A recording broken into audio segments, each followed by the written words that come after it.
हम लोग कर रहे हैं बच्चों चैप्टर नंबर 7 उत्पादन के नियम, कारक के प्रतिफल और पैमाने के प्रतिफल। कारक के प्रतिफल जो कि एक शॉर्ट टर्म का कॉन्सेप्ट था वो हम पहले ही कर चुके हैं। आज हम करेंगे पैमाने के प्रतिफल जो कि दीर्घकाल का कॉन्सेप्ट है। और क्योंकि ये दीर्घकाल का है तो इसमें सभी कारक, उत्पादन के सभी कारक परिवर्तनशील होते हैं। मैंने आपको बताया था कि दीर्घकाल का मतलब यहाँ पर 1 साल से ऊपर की अवधि का है। तो हमारे पास इतना लंबा समय होता है कि उत्पादन के जितने भी साधन हैं उसको हम परिवर्तन करने का हमारे पास समय होता है।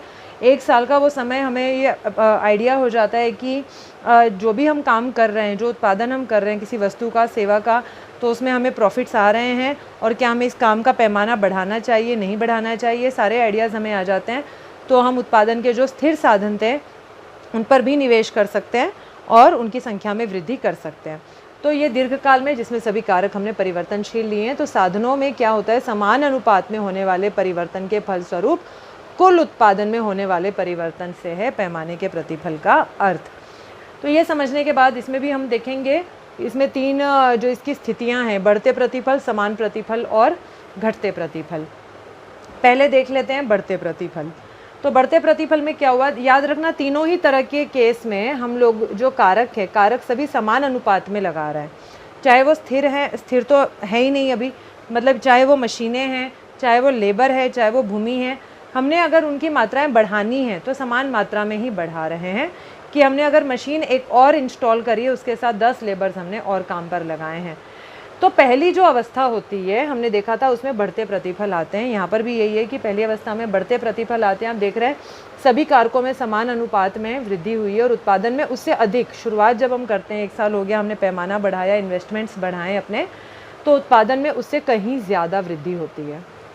आप यहाँ डायग्राम देख सकते हैं, साधनों में वृद्धि 5, 10 से 15 पर हुई है साधनों में वृद्धि। लेकिन आप यहाँ देखें 15 जो कि उत्पादन पहले 10 साधनों पर था, 15 का उत्पादन था, अब वो बढ़कर 22.5 हो गया, यानी कि वृद्धि उसकी तुलना में ज़्यादा हुई है। ठीक है, तो इसी तरह का एक डायग्राम ज़रूर बनाएंगे, प्रैक्टिस करेंगे और कोशिश करेंगे कि ये आप स्केल का ही इस्तेमाल करें। और जो ये डिस्टेंस होते हैं हमारे, जो जितने भी हम लोगों ने एक्स एक्सिस या वाई एक्सिस पर जो भी पैरामीटर्स लिए हुए हैं, उनके जो डिस्टेंस हम लोगों ने रखे हुए हैं मात्राओं के, वो बराबर के होने चाहिए।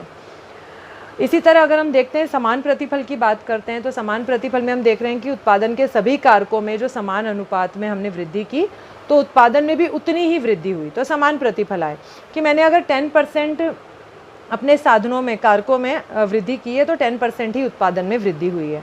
घटते प्रतिफल कहता है कि सभी कारकों में समान अनुपात में वृद्धि की, लेकिन उत्पादन में उसकी तुलना में, कि मान लो हमने 10% अगर उत्पादन साधनों में वृद्धि की है, तो उत्पादन में हमें 5% वृद्धि हुई है। कि वृद्धि तो हुई है लेकिन साधनों की वृद्धि की तुलना में कम। तो ये 3 स्थितियाँ हैं। लेकिन ऐसा होता क्यों है, उसके कारण जानना बहुत इंपॉर्टेंट है। इससे भी ज़्यादा, डायग्राम से ज़्यादा या इस प्रतिफल के नियम से ज़्यादा ये जानना कि कौन से कारण इस पर वर्क कर रहे हैं। तो कारण समझने से पहले मैं आपको 2 चीज़ें समझाऊंगी। एक है आंतरिक किफ़ायतें और दूसरी है बाहरी किफ़ायतें। जब हम पैमाना बढ़ाते, उत्पादन का पैमाना बढ़ाते, तो हमें कुछ इंटरनल बचतें प्राप्त होती है और बाहरी बचतें भी प्राप्त होती है। आंतरिक किफ़ायतें का मतलब है आंतरिक बचतें प्राप्त होना। अब ये बचतें क्या होती है, आप देखते हैं जैसे हम नॉर्मल भी लाइफ में बात करें, हम लोग शॉपिंग करने जाते हैं, हम लोग मान लीजिए एक कपड़ा खरीद रहे हैं, 1 मीटर खरीद रहे हैं और उसकी कीमत है 100 रुपये पर मीटर, तो वो 100 रुपये में ही मिलेगी। और अगर यही हमें 20 मीटर कपड़ा खरीदना है, तो हम क्या कहते हैं, भैया देखो 20 मीटर ले लेंगे, आप सही रेट लगा दो। तो 20 मीटर लेने की, क्योंकि हमारी रिक्वायरमेंट 20 मीटर की है, तो 20 मीटर उस दुकानदार को भी लगता है कि अच्छा इतना सारा कपड़ा वो ले जा रहे हैं, तो चलो इतना कपड़ा एक बार में बिक रहा है हमारा, तो हम क्या करते हैं कि 80 रुपये पर मीटर लगा देते हैं।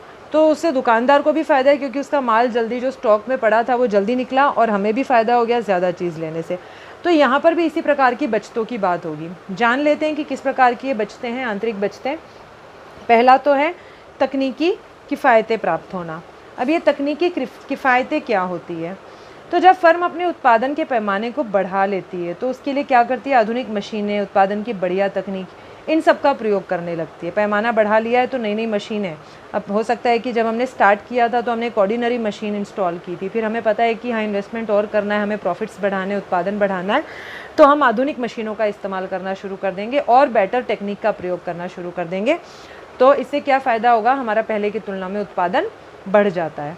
श्रम संबंधी किफ़ायतें आती है, जितना ज़्यादा काम बढ़े, श्रमिक बढ़ते हैं, हमारे पास लेबर की मात्रा जितना बढ़ती है, हम स्पेशलाइजेशन कर सकते हैं। जैसे मैं लास्ट टाइम एक टेलर का एग्जांपल दे रही थी, वो तो चलो बहुत छोटे स्केल पे था, लेकिन बड़े स्केल की बात करें तो उसमें भी क्या है, श्रम विभाजन कर दिया जाता है, श्रमिकों के ग्रुप्स बना दिए जाए और एक श्रमिक को एक पर्टिकुलर काम दे दिया जाए, उससे उसको स्पेशलाइजेशन हासिल हो जाती है, जिससे काम करने में स्पीड बनती है। तो ये किफ़ायत हमें प्राप्त होती है। प्रबंधकीय किफ़ायतें हमें प्राप्त होती है। इसके द्वारा क्या होता है, फर्म कुशल और योग्य प्रबंधकों की नियुक्ति करता है। तो आपने देखा होगा कि बड़ी बड़ी फैक्ट्रीज है, उसमें मैनेजर्स होते हैं, सीईओ होते हैं, डायरेक्टर्स होते हैं, मतलब बहुत तमाम लोग होते हैं जो मैनेजमेंट में काम करते हैं, और हर कोई अपना अपना सेक्शन बहुत ही बखूबी से संभालता है। फिर वित्तीय किफ़ायतें मिलती हैं। आप जितना ज़्यादा पैमाना बढ़ाएंगे तो आपको बैंक्स वगैरह जो है वो जल्दी ज़्यादा साख देंगे, कम ब्याज की दरों पर देंगे, और मार्केट में जो रेपुटेशन बनती है आपकी, उसकी वजह से भी आपको क्या होता है, ब्याज की कम दरों पर ज़्यादा साख मिल जाता है। क्रय विक्रय संबंधी जो किफ़ायतें मिलती है, कच्चा माल सस्ता उपलब्ध हो जाता है, क्योंकि अब आप बहुत ज़्यादा क्वांटिटी ख़रीदने वाले हैं कच्चे माल की। और उसके अलावा भी और बहुत सारी चीज़ें हैं जो आप देखेंगे जब इसको पढ़ेंगे, समझेंगे कि वो आंतरिक किफ़ायतें कैसे प्राप्त होती है। बात करें बाहरी किफ़ायतों की, बाहरी बचतों की, तो देखिए जब कोई एक फर्म होती है वो अपना जब इन्वेस्टमेंट बढ़ा देती है, स्केल बढ़ा देती है, उसके आसपास छोटी छोटी और फर्में खुलने लगती है। जैसे टेक्सटाइल इंडस्ट्री है, कपड़ा बना रही है, तो कपड़ा बना रही है, वो बहुत बड़े पैमाने पर कपड़ा बना रही है, उसी के साथ साथ आप देखेंगे छोटी छोटी और फर्में खुल गई, रंगाई का काम करने वाली, प्रिंटिंग का काम करने वाली, स्टिचिंग का काम करने वाली, इस प्रकार की अलग अलग बहुत सारी फर्में खुल जाती है। तो केंद्रीयकरण हो जाता है, वहाँ उद्योग स्थापित हो जाता है, यातायात, संचार, सभी की सुविधाएं प्राप्त होने लगती है, सड़कें बन जाती है, पानी की सुविधा, बिजली की सुविधाएं, तमाम सुविधाएं प्राप्त होती है, और वहाँ आसपास रहने वाले सभी लोगों को ये सुविधाएं प्राप्त होने लगती है। तो ये केंद्रीयकरण की किफ़ायतें। इससे क्या है, लागत में भी कमी आती है। आसपास ही बैंक्स बन गए, आसपास ही यातायात, जो ट्रांसपोर्टेशन का काम है, संचार का काम है, वो सब आसपास जो फर्मों के पास ही उपलब्ध होना शुरू हो जाता है। तो इससे लागतें कम आती है। तो ये बाहरी बचत प्राप्त होती है। सूचना संबंधी बाहरी बचत प्राप्त होती है। बहुत सारी तकनीकी पत्रिकाएं निकलती है, नई नई सूचनाएं जिनसे मिलती है, मार्केट में क्या चल रहा है, बाकी फैक्ट्रियाँ कैसे काम कर रही है, तमाम संबंधी तो जो पत्रिकाएँ प्रकाशित होनी शुरू करती है वो हमें प्राप्त होनी शुरू हो जाती है जानकारियाँ। और उसके अलावा विकेंद्रीयकरण भी होता है। हमने कहा था केंद्रीयकरण यानी कि बहुत सारी फर्में एक जगह इकट्ठी हो जाती है। विकेंद्रीयकरण में है कि सब अलग अलग फर्में क्या कर रही है। हमने देखा एक बड़ी फर्म ने कपड़ा प्रोड्यूस करना स्टार्ट किया, उसी के साथ और छोटी फर्में जो रंगने का काम कर रही है, छपाई का काम कर रही है। तो इस प्रकार की अलग अलग फर्में भी क्या करने लगती है, पास में उभर कर आ जाती है। इससे जो फर्म है या उद्योग है उनको बड़ा फ़ायदा होता है। सबको स्पेशलाइजेशन हासिल हो जाती है।